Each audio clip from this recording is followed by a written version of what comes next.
What is going on, guys? Stefan here with you, S&E's Garage. Behind us we have two very different used cars that we recently purchased on this channel, and I wanted to talk about that today.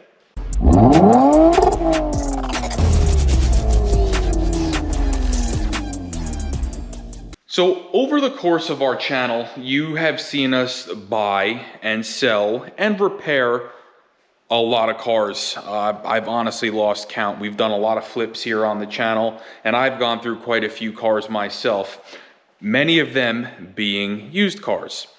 And I wanted to go over with you, kind of like a used car buyer's guide for dummies, or not to call you guys dummies, but I wanted to make like a quick used car buyer's guide for you guys, kind of give you an idea of some of the motions that I go through when I'm going to look at and purchase a used vehicle, some things that I look out for, and some things that a trained eye can see that you might not normally catch. So let's start right at the very beginning here. You just found the car that you are looking for, whether it be on Facebook Marketplace or Craigslist, and you're reading the for sale ad. So in my car search, I've come across many ads where people are like, yeah, it's got a misfire on cylinder 4. It only needs a spark plug. My loss, your gain. It's a cheap fix. In my head, I'm already thinking, my mind is, churning, and I'm like, if it's that simple of a fix, why don't you just fix it before you sell it and get more money for the car? That is a huge red flag. That usually means that they tried to fix it, failed, and now they're just trying to get out from underneath it and pass that problem car onto you. Now, in my case, we have a shop, we have tools, and we know how to fix cars. So those are the cars that I go look at because I know I can get them cheap, and then I know I can fix them. But for somebody like you that just wants a car that they can get in and drive that needs minimal work, when somebody tells you, oh, this is what it needs, and I'm not gonna fix it, why? Fix the car before you sell it, and you'll get more money for it. So definitely stay away from, cars like that. All right, guys, so the next thing I want to talk about here in the for sale ad of the car that you're looking at is the pictures. If somebody's posting a car for sale and taking pictures of a dirty, disgusting car, not washed, interiors trashed, that means that they really don't care about the car. And if they're not even going to clean it and make it look presentable before listing it for sale, what's to make you think that they took the time to maintain and take care of the car? That's another red flag for me. If someone posts a picture of a disgusting looking car, I don't even waste my time, because like I said, that's a red flag. That's going to tell me, this car wasn't maintained, it wasn't taken care of. So you've gotten through the vetting process of the numerous Facebook and Craigslist ads. You found the car, you like the ad, you talk to the person, and you're going to check it out. Great. Let's go ahead. Let's walk over to our Lexus and let's show you some things that you want to look for on the exterior of the car. This is before you even get in it and start it. This is your preliminary. You just got there. Let's go look at the car checkout. So the first thing I like to do when I walk up to a car to check it out, before I even try to open the doors or anything, I'll just go ahead and I'll take a lap around the car and I'll kind of look at the body gaps. You want to make sure that all of your gaps are even. For example, on this car, you can see our hood gaps are nice.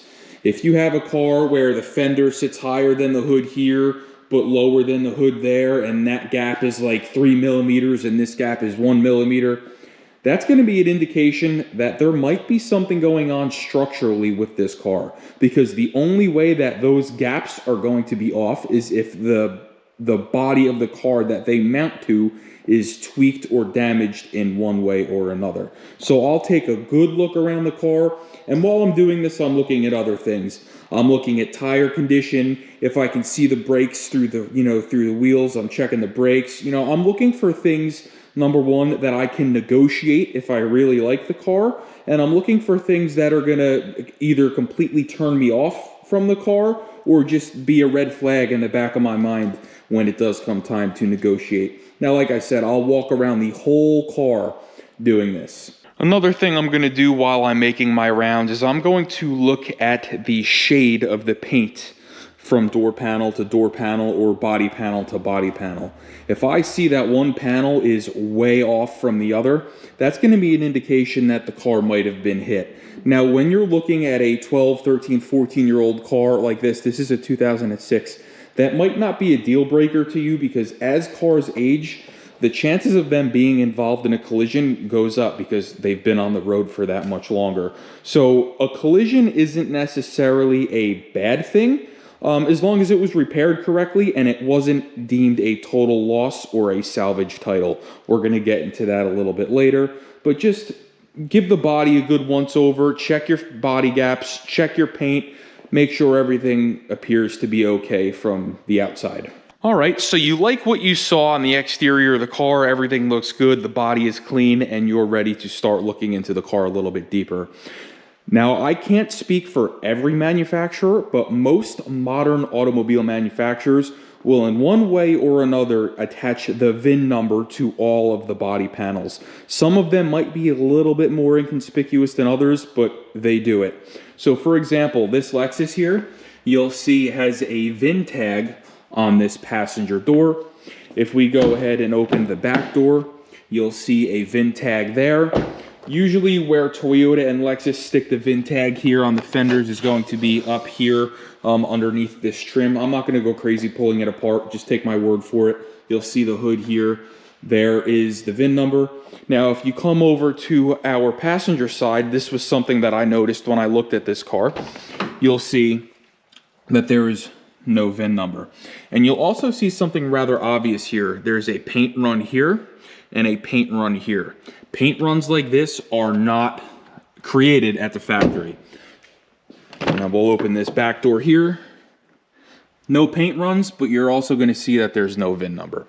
So when I did this preliminary check, when I looked at this car, I was able to verify with the previous owner that the car was hit hard enough on the driver's side way earlier in its life to where both doors needed to be replaced. Now, like I said earlier, for me, that was not a deal breaker. This car is a 2006, and it is my daily driver and commuter. So it's not really, like I said, it wasn't a deal breaker for me. It was repaired correctly, and it was so early in the car's life that the repair is over 10 years old, and it's obviously stood the test of time, because if I didn't show you that, you would never know that that repair was even completed. So if you're looking for a more expensive or a newer used car, that might be something that you want to look into, and maybe run a Carfax on the car just to make sure that there's nothing deeper that you're missing, like an airbag deployment or something of the sort. Now, this is also a time where I will get under the car as much as I can and get eyes on the undercarriage. What I'm looking for here is any obvious leaks. I'm looking for any undercarriage damage, and I'm looking for rust. Some major areas of rust that you will find is going to be right here on what is known as the pinch weld or the rocker panel. And this is basically where the floor of the car meets the rocker and the rest of the body. You'll see it's this is known as the pinch weld. It is a jacking point, and a lot of times what will happen is somebody will put the car on the lift wrong or on a jack wrong, and they will basically damage that part of the car, and then after time, because it's damaged, it'll rust because the paint protection or the metal protection has been broken off. So definitely check your pinch weld, check your jacking points, make sure they're not rusted. They're super common points of rust. Now, a lot of cars like to rust right here where the back bumper meets the fender. You're going to want to check that. You're going to want to look under the back of the car, look at the rear subframe and control arms. You're going to want to look for rust there. And then we're going to go ahead and do the same thing in the front. And when we're in the front, we're going to be looking for rust, and we're going to be looking for leaks and any other obvious damage. And in this case, we were lucky. Again, it was in nice shape. So the car you're looking at has passed your preliminary checks, and you're ready to go even deeper. First thing I'll do at this point, if I like what I see with the body, is I'll go ahead and I'll grab my Xtool Advanced here. It's basically a little scan tool, and I'll go ahead and I'll hop in the car. Now, what I'll do is I'll go ahead, I'll cycle the key on, and I'll watch what is called the bulb check. And one of the main things that I'm looking for here, I want to make sure that when I turn this key on, that the check engine light comes on, because if the check engine light doesn't come on, it means either the bulb is burnt out or somebody's trying to hide something. So we'll go ahead and let this go through the bulb check, and we'll just look for all of our error lights, and you'll see they all cycled on, and here you'll see our check engine light is on. So that means that the bulb is good, and hopefully there's nothing hiding. So what I'll go ahead and do now is I'll plug in our scan tool, and I will scan it for codes. All right, guys, so I will leave one of these Xtool Advanced AD20s in the video description below in case you want to buy one. I always like to bring a scan tool or a device that is going to be able to check multiple vehicle systems, not just the engine control module. I want to see the whole car. So what we're going to go ahead and do here is we're just going to go ahead and do an in-depth check. And we're just going to let this thing run, and it's going to check all of the modules here in the car. You'll see here it's downloading the information that it needs to check this car, and it's going to go ahead and do the check. Now do keep in mind, I have not started this car yet. We haven't gotten to that point. I won't start the car until after I do what we're doing in here. So let's let this run, finish scanning, and we'll check it out when it's done. So this thing actually found some faults. Let's see what we have. It says it found 3 faults. So we have an issue with the passenger side solar sensor. We have an issue with the driver's side solar sensor, and a stop of passenger right seat mirror electronic control unit. I did have this passenger door off. I forget exactly why. Maybe I forgot to plug something in. Let's see. No, it seems to be working. That's probably, oh yeah, history code. So that was probably from when I had that door unplugged. But you'll see here, this thing was able to find faults that with a typical OBD2 reader, you would not have been able to find. Now, before I start the car, there's a couple more things that I'm going to do here. I'm going to check all of my windows, make sure they all open and close. If they have the auto function, I'm also going to check that, make sure that works. If you have a sunroof, go ahead, pop that open it up, make sure that it is functioning. Let that close. I'll go ahead, I'll check my mirrors. You just saw me check that one. We'll go ahead and check this one, and you'll see that it works.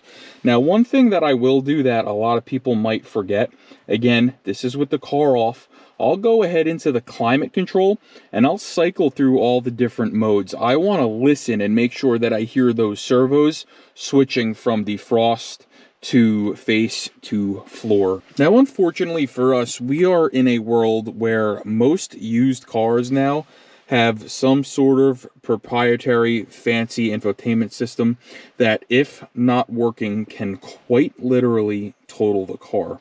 Now, that was a negotiating point for us, because if you remember, with this car, our touchscreen was not working, and the navigation, the factory navigation, still does not work. So we were able to use that to negotiate the price of this car rather low, because I based the repair on if I were to replace this with a like new OEM unit. So what we actually ended up being able to do here is replace the digitizer, and then we added an aftermarket add-on Apple CarPlay made by Grom Audio for this car. So I do have Apple CarPlay now, and I was able to fix this rather cheaply compared to a complete OEM replacement.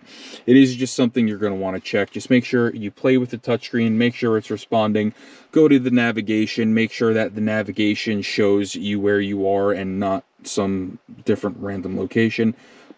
Turn the radio on, listen to the speakers, make sure they are all working.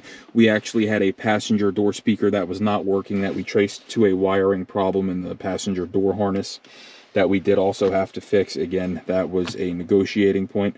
So just check the car over, play with the navigation, play with the radio, make sure your AM and your FM works, and make sure everything in this center stack is good, because believe it or not, in the interior, this area right here is going to be the most expensive to fix.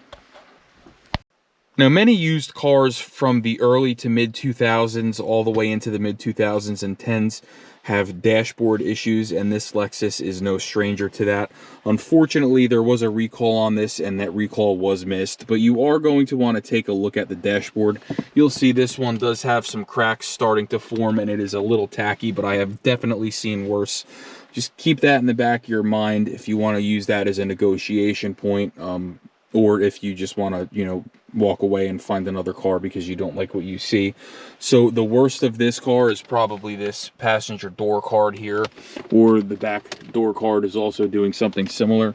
But this is something that I'm okay to live with because, you know, the driver's door card is fine and the dashboard isn't terrible.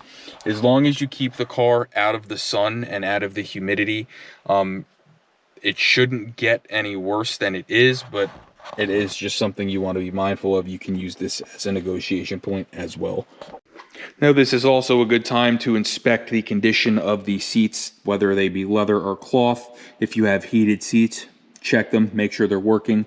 Ventilated, check them, make sure they're working. Check your power adjust, forward, back, bolster, up, down, recline. Check everything, make sure everything in here is good, because along with the center console, seat replacements and seat repairs can also be very costly. So now that I'm good with the codes that are in the car, I did my little interior checkout. I'll come again up under the hood that I already have open from when I looked for my VIN tag, and I'll just do a quick once over. You know, I'm going to look at the engine. I'm going to see if I see any obvious leaks. If it has a beauty cover, I'm going to go ahead and I'm going to ask the owner if, you know, if they mind if I pull it up, and I'm just going to go ahead, pull it up like this and remove it. And I'm going to go ahead, you know, I'm going to look at the valve covers and make sure I don't have any major leaks going on there.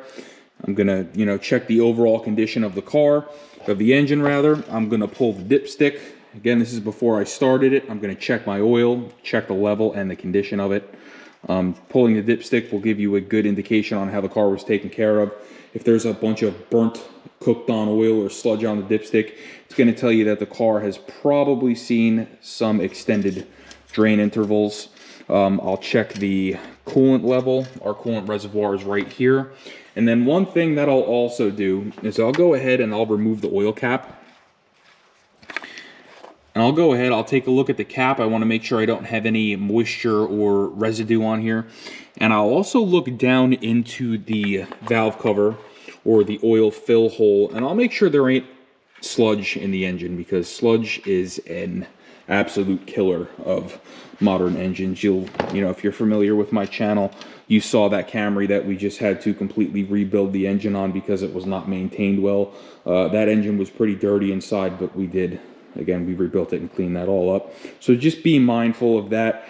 This is just, again, your real quick once over of under the hood.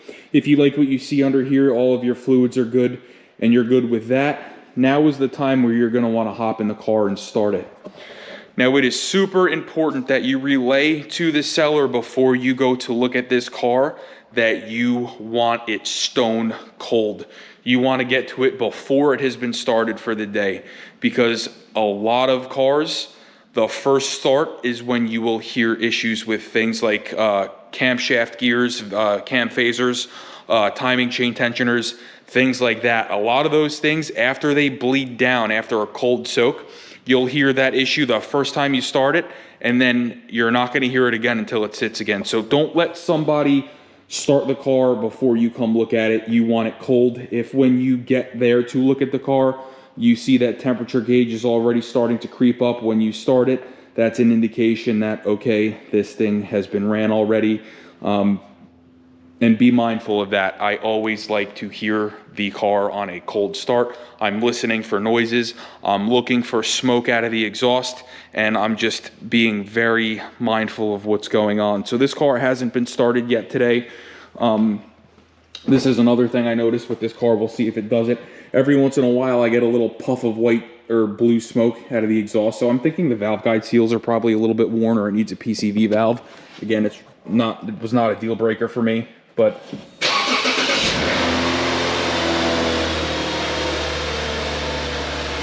yeah, it didn't do it today, but that's besides the point. Now, like I said, I'll come under here and I will listen for any abnormal noises, any abnormal sounds.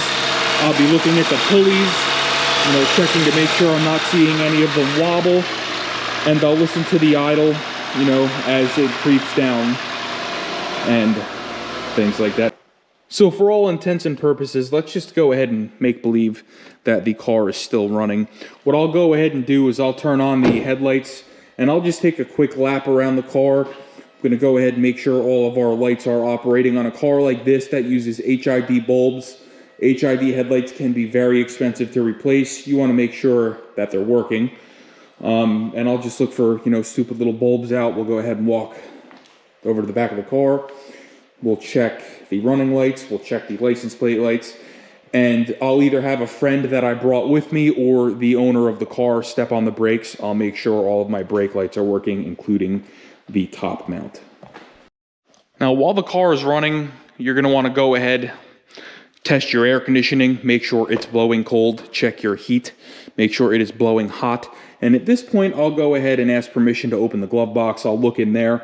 What I'm looking for in the glove box is maintenance records. Sometimes owners will have them prepared for you if, you know, like I said earlier, if they are a reputable seller and they care for their car based on their sale ad. Some of them will present them to you. So when I came to look at this car, I was presented with this stack of maintenance records dating back from when the car had right around 7,000 or 8,000 miles on it. He was the second owner of the car. He purchased it, like I said, with around 7,000, 8,000 miles on it. So he had every single maintenance record, from every single oil change to every single tire replacement, everything, windshield wipers, you name it, the receipts are in there. So if you see that, that is also a good indication that, you know, this person really did care for their car, and it's a good indication that you're buying a solid car. Okay guys, so the car has passed most, if not all, of your checks, and you're interested enough to go ahead and take it for a ride. So at this point, one of the first things I'll do, I'll just hop in, I'll test my wipers, I'll test the washer, make sure that the washer fluid is squirting out, and then I'll throw it into reverse. And what I'm feeling is I'm feeling for the transmission. I want to make sure that it has a nice positive engagement into reverse. I don't want to feel any delays, and I want it to be no question that the transmission engaged. Now I'll do the same thing. I'll stop, I'll go into drive. I want to feel that engagement. Nice, firm, smooth engagement without any time delay. And now we're just going to go ahead and we're going to start our road test. I'm paying attention to a couple of different things here. I'm paying attention to the way the engine sounds, the way it runs, and I'm paying attention to how the transmission shifts, especially when cold.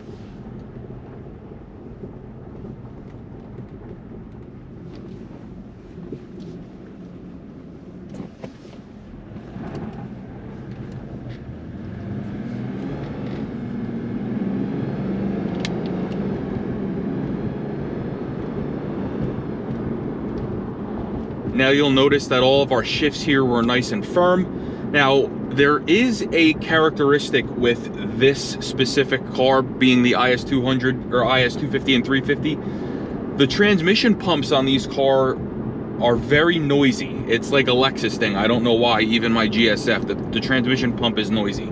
So you're gonna hear a little bit of a whining noise, but that is completely normal. These cars do that. Now, I always recommend, if you're looking at a specific car, to drive more than one of them. That way, if one was making a noise that you weren't sure of or you didn't like, if you drive another one and it's doing the same thing, it's more than likely going to be a characteristic of the vehicle. So what I'm gonna do now is I'm gonna make this right turn. I'm paying attention to my blinkers. I'm making sure I don't have a hyper flash that could indicate a bulb out situation. And I'm gonna give it a little bit of throttle. I wanna hear how the engine runs and how it drives. I want to feel its power. Don't be afraid to beat on the car when you're test driving it, but also don't disrespect the other person's car. Don't beat on it like that until it's reached operating temperature. It's never good to like beat on a cold car. What I just did, I mean, the engine's cold, but what I just did isn't really beating on it. I just gave it a little bit of throttle. But when you're coming up to stops now, you're going to want to check the brake operation. You're going to want to make sure that the car is not pulling left or right when you're hitting the brakes. That can indicate an issue with the calipers. And you also want to make sure that you have no vibrations, whether that be in the steering wheel or in the pedal, because that could indicate an issue with warped or damaged rotors.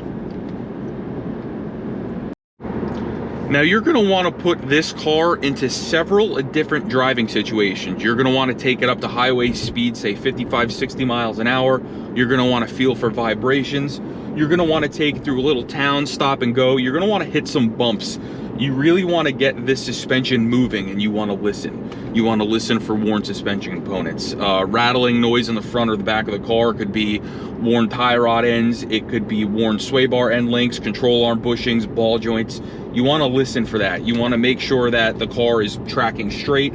Play with the wheel a little bit, swerve around, do little things. Listen for any clunking noises like worn steering rack bushings or steering components, things like that.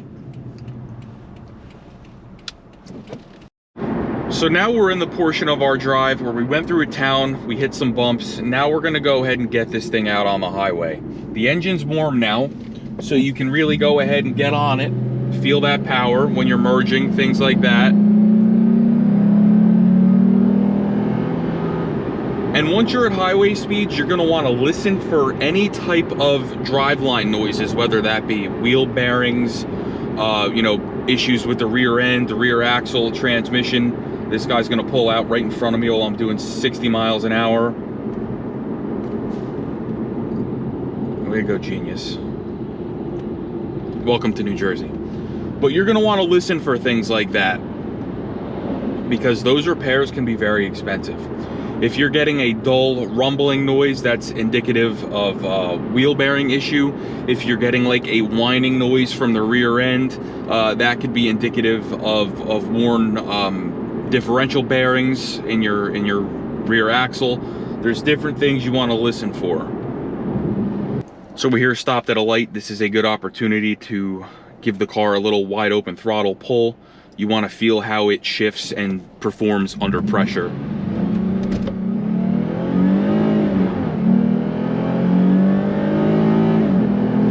This car is rear wheel drive and the roads are wet, so we did just get a little squirrely there. That's okay. We're here to have some fun, but you'll see the car performed well, and hopefully the car that you're looking at does as well. All right, guys, and the last thing that I will do now as a part of my road test is I'll take the vehicle somewhere that there is a lot of room for me to do some maneuvers. I'm gonna wanna go full lock to the left. I basically wanna do a figure eight. So I'm gonna go full lock to the left. I'm gonna spin around. I'm gonna listen for noise from the CV axles or the CV joints, and then I'm gonna do the same thing. I'm gonna go the other way, full lock. Again, we're just listening for any abnormal noises coming from the axles, and in our case everything is good. So if the car you're looking at has passed these checks and you're ready to go ahead and do the deal, let's go ahead, let's grab the title for one of these cars and let's just pull it out and look at it, and let's talk about some red flags that you can find on the title. Alright guys, so here we have a New Jersey title for our IS350 outside, and there's a couple of different things I want you to be aware of. First and foremost, you're going to look at the VIN number. You're going to want to make sure that the VIN number matches the VIN number on the car. That's pretty obvious. The next thing you're going to want to do is you're going to want to look at the mileage. You want to make sure that the car has more miles on it than what's on the title. If the car somehow has less miles on it than what is on the title, that is a good indication that the car's odometer has been tampered with. So one last thing I want to mention here on the title is you want to look at the name of the registered owner, and you want to make sure that that is the person that you're buying the car from. If it is not the person that you're buying the car from, you're going to want to make sure that the person that is listed on the title is signed as the seller.